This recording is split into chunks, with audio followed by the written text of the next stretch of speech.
This could be the end of me.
Kamipobo, the king of Kamipobo speaking.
3/60, 2023. I almost said August. Oh my God, what a fucking faux pas that would have been.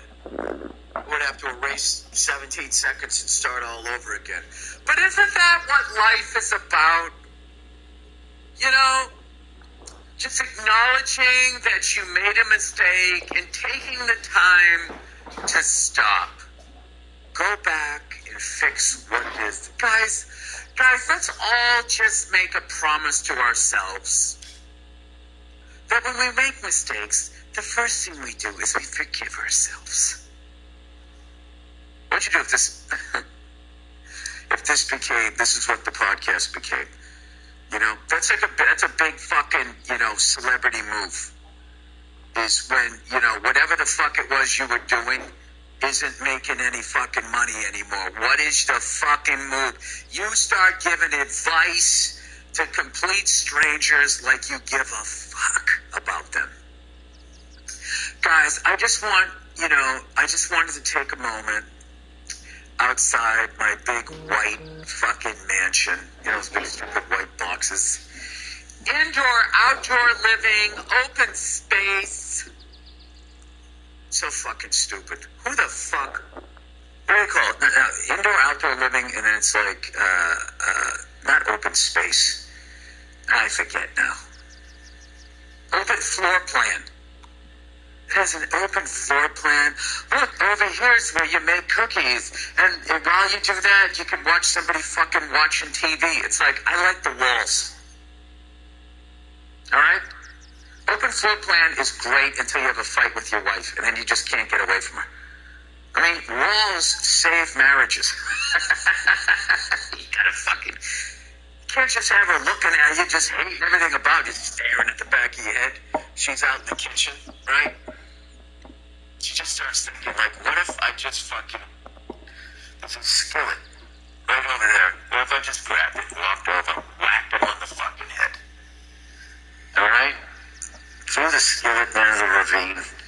There's a ravine. Whenever somebody who's never killed somebody before, when it's a crime of passion, there's either a ravine, a crawl space, or some sort of trunk. I've learned that when my wife watches the murder shows before she goes to bed. Which is kind of a hacky premise at this point, but she hasn't been doing it lately. But anyway, let's get just back to this, guys. I just want you to know that you're special. Just think about that. You're unique. You have something to say. You're beautiful. Yeah, that's just, just take that and start your fucking week working for these greedy-ass fucking corporations. We are at the end of capitalism here in America. I can tell you that. It's the beginning of the end, and it's going to get fucking hostile. And the genius is the CIA-run Fox News and CNN will have us fighting each other. That's going to be the genius of this rebellion. The genius of this rebellion is two people with different colored ties with the same dick in their ass are going to be fighting each other, thinking that the dick belongs to the other person, and it doesn't. It doesn't. Oh, Bill, what are you doing? Dick in the ass fucking... What would you call this? Algorithm? I used to think that that's what, the genius of racism was. Was anybody who, this is the deal. If they can get to you, all right, as a white person, if they can get to you, you're not as white as you think you are.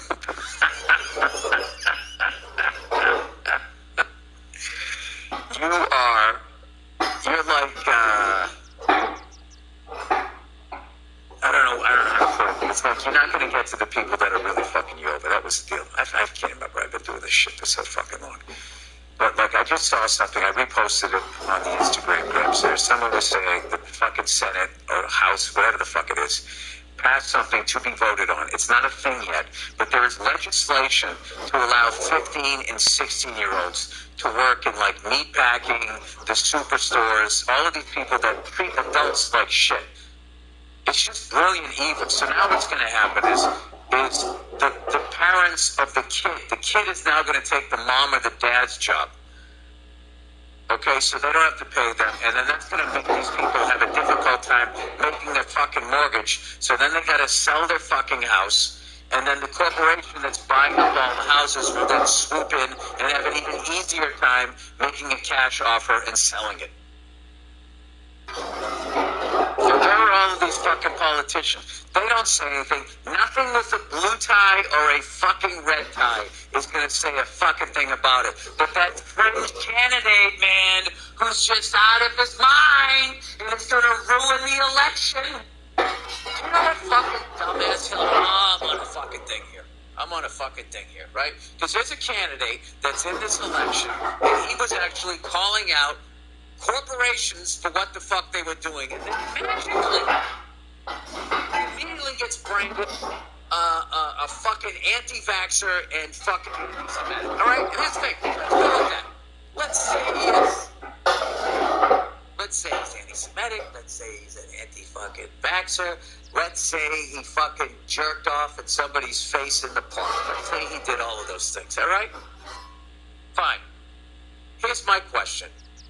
The other shit he's talking about, how come nobody else is talking about that stuff? How come nobody in a blue tie, nobody in a red tie is talking about what these fucking corporations are doing? Why does dumbass Hillary Clinton say stupid shit like, if Donald Trump wins, that will be the end of democracy? You know what I mean? Just feeding you this fucking lie that if you vote for the right colored tie, that this bullshit that these corporations are doing is somehow going to stop. It isn't. It isn't. It's not going to stop until you pick up a fucking axe handle and you start swinging at the right skulls. You know what I'm saying? No, those days have come and gone. At this point, they literally have R2-D2 driving down the street delivering fucking food. And it somehow gets there and people eat it and they're okay with it. You know, I took my lovely wife out for ice cream today and I just watched this woman in front of me, where for some reason she's punching in like the tip and all that, and then for whatever fucking reason she gives the salt and the shake fuckers her phone number. It's like, what the fuck do they need your phone number for? These young people grow up with such a lack of fucking privacy that they don't even understand what the fuck it is they're doing. And I'm just watching each one of them just fucking, they're all right with it. They're all right with it. You know, and I bet when I was their age, I bet there was someone my age that me, whatever the fuck I was all right with. It's been a slow, gradual fucking thing. You know? I mean, if you look at the greed in my business right now, it's like, there's this out of control fucking greed. The same way they, like, I was talking to my buddy about, like, all this labor shit. Like, they literally want to go back to the Industrial Revolution, which is why unions ended up coming about. And they had kids like fucking 8 years old working in there. And these robber barons, who for some reason glorified, were taking all of this fucking money. And it was this unbelievable level of greed. But the problem with them back then is they were celebrities and people knew who the fuck they were. Andrew Carnegie, J.P. Morgan, the Vanderbilts, the Rockefellers, they were names. They were like fucking celebrities. And like smart mobsters, they didn't want to be in the papers. Unlike that canary fucking suit-wearing guy. You know, like everybody looks at fucking Al Capone. The reason why you know Al Capone is because the fucking guy was in the papers. And all those other gangsters look at him like he was a fucking idiot. That's the story that's never been told. In these Hollywood movies, is they fucking glorify that guy. All of the smart mobsters looked at him like, fucking idiot. And he was fucking himself and fucking everything that they were doing. And all the smart mobsters, what they were trying to do was go legit. Not that they were going to be honest people. They wanted to go legit so they could get on the legal side of stealing, which is what corporations do. What they do is legalize stealing.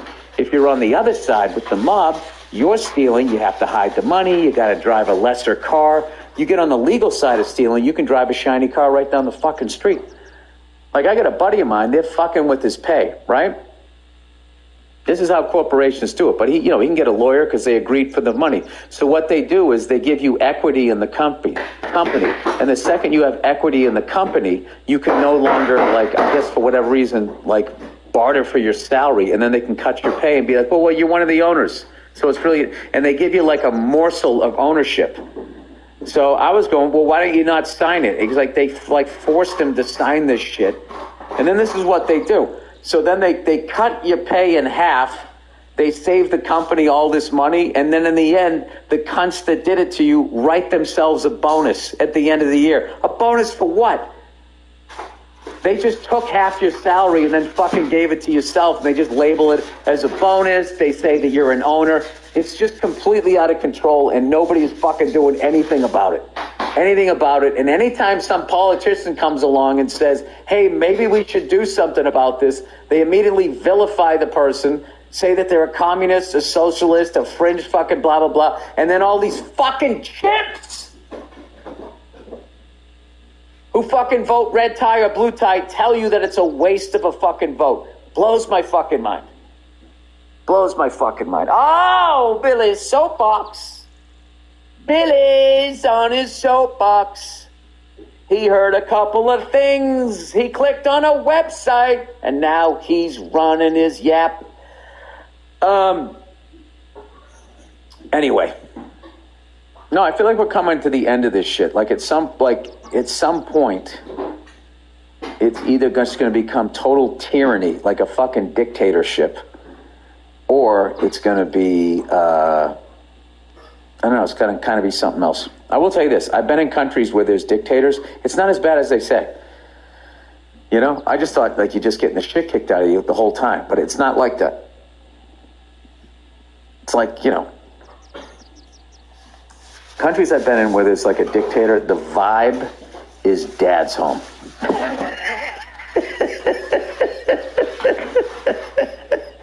That's what the vibe is, dad's home. So you better be on your P's and Q's. You can still fucking enjoy yourself. Just don't get too fucking loud, you know? Just don't piss off dad.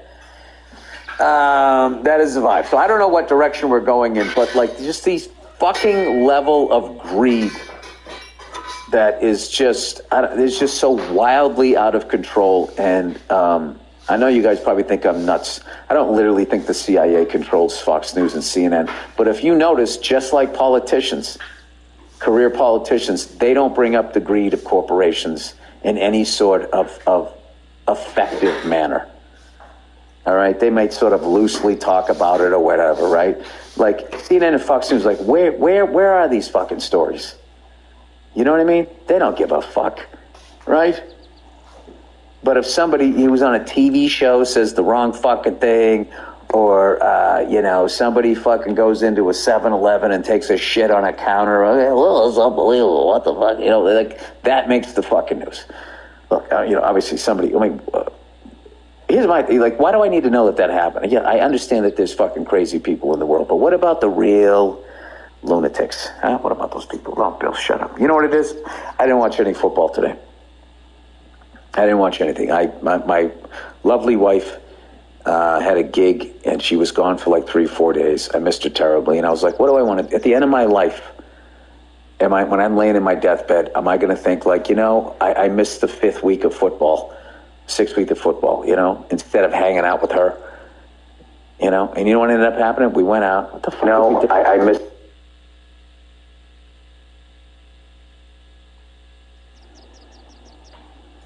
We went somewhere and did something. We went and got something to eat.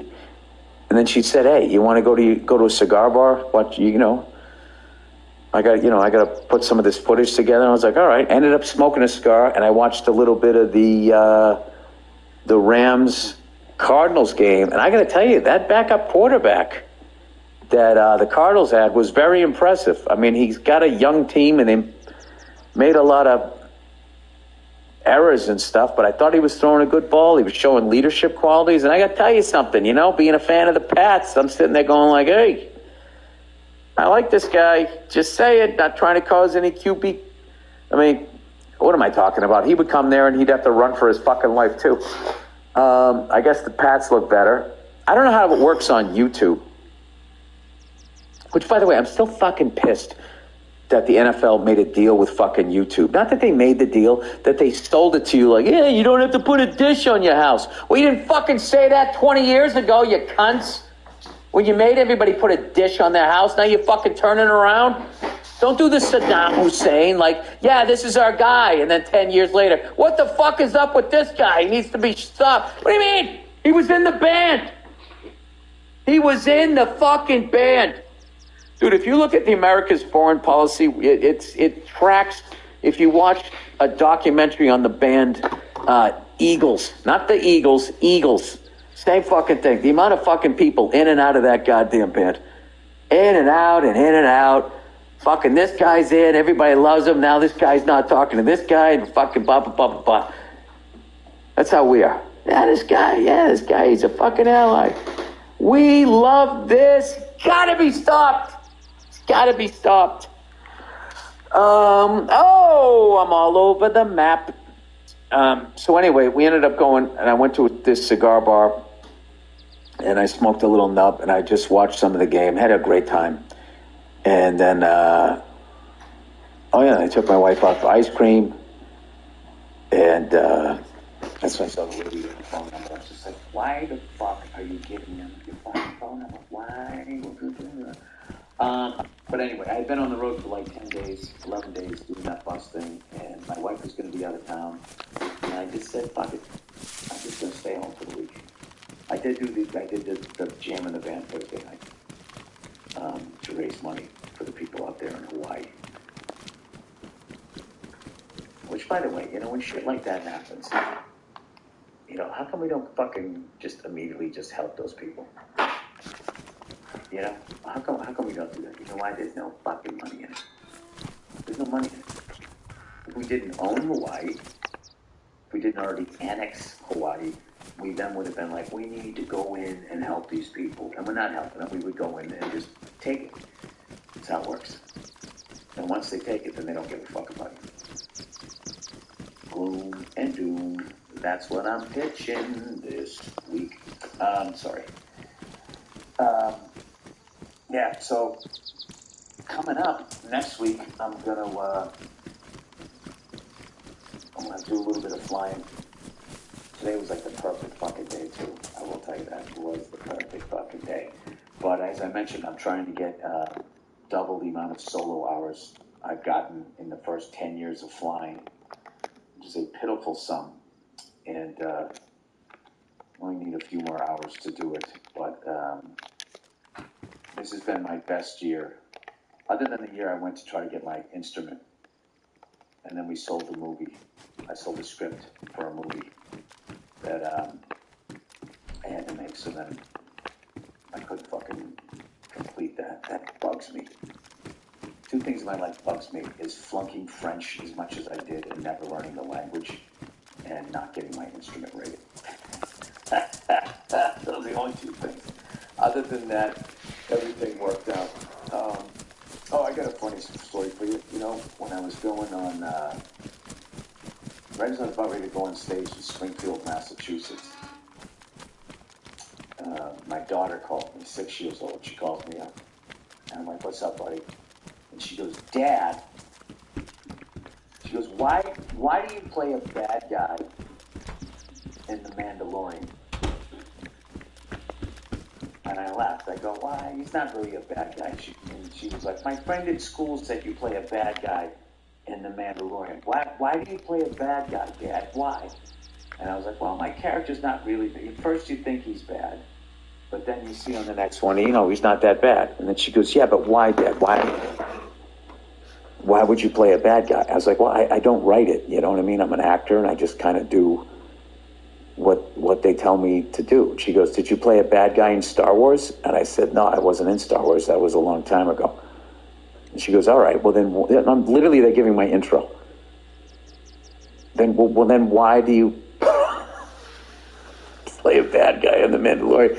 And I finally just said, well, look, you're going to have to ask Jon Favreau, because, I didn't write this stuff. And she goes, all right. And I said, okay, I got to go on stage. And she said, all right. And I go, all right, I love you. Hung up, and I went up on stage. And I think I did I did like 20 minutes. And it was going great and everything. But in the back of my head, I was thinking, why does she care whether I play a bad guy? Maybe she just thinks that makes me a bad person. I have no idea. But the questions that she's starting to ask is, it's incredible. And every few months, the way that they change it, you just think oh, okay, my son's like this. been it's quite an amazing experience. And anyhow, I got a gig coming up in Reno on October 28th. I'm going to be there with Joe Partner. And I got to tell you guys, I am having the best fucking days of my career. It's because of that fun sport. I just decided, like, if I have to do my act 10 times in 11 days, I am going to get so fucking sick of it. So I just started ripping and improv and kind of trying to avoid my act. And the game is avoid the act until I'm not feeling. And if I'm not feeling, then I just do a joke for my act. Because people pay money, not to watch them fuck around, right? And I kind of took that into I did 2 shows for the Hawaiian benefit there Thursday night for a meta med. And I went up and did a set on the first show, and then on the second show, I tried to do as little material as I did on the first show. And I did 45 minutes roughly on both shows. And I just could not have had a better time. And if there's any comedians listening here, kind of shut off that voice that says don't say that. I do make a quick judgment call that's going to come out with like ignorant in any sort of way that I don't want to fucking, let's want to make sure that it's all coming out with fucking jokes, because sometimes, I do say, I shouldn't say things like that. The stuff that I was saying, I don't even have to say what I was saying. I don't know if I was ripping, somehow I talked about the clown and said it was a bowling league that went wrong, or something like that. And I remember laughing about the next morning and going, that doesn't even make sense. There weren't any bowling leagues in the fucking 1890s, right? I have no idea. I didn't know what the fuck I'm talking about right now. I was wiped out because the second I got home, after hanging out the first trip, every time my wife's my first trip, so I hung out with her, and we had a great time, and then I came home, and my daughter was leaving, and I said, Dad, where are we going? I go, we knew where we were going, and she told me that, and she said, Dad, she said after you hung out with Mom, you were going to do something with me. And I go, all right, what do you want to do? She's like, I want to go to a place I don't know, I'm fucking lost for where I think that house will do something at home. To do with that, next thing we go out in the backyard, kitchen, kitchen stuff,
Son of a...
No.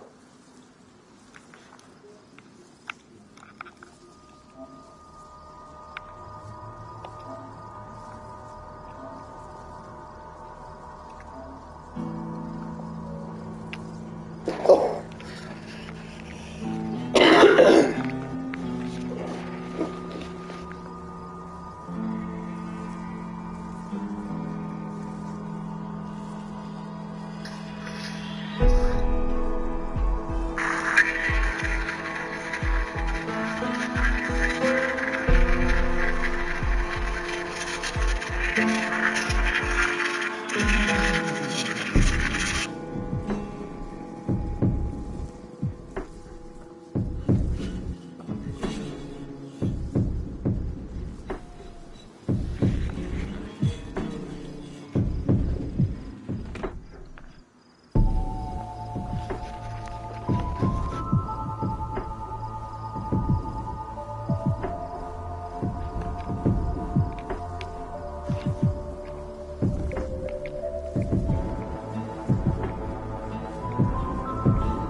Well played, buddy.